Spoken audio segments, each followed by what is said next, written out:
Hello, this is Nate Morris with Airtight. Today we're going to be changing belts on an upflow CRAC unit.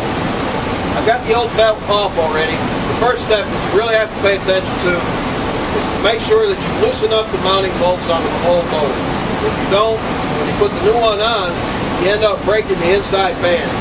A lot of people skip that step. You can't do it. So once you got the old belt off, the new belt on, you want to make sure you have the proper amount of tension. You do that with a tensioning tool. Set the tensioning tool to the span of the belt.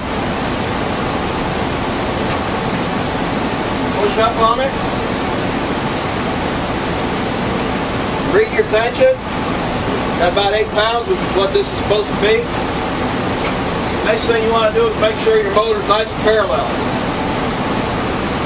You do that with your adjustment bolts, and you're done.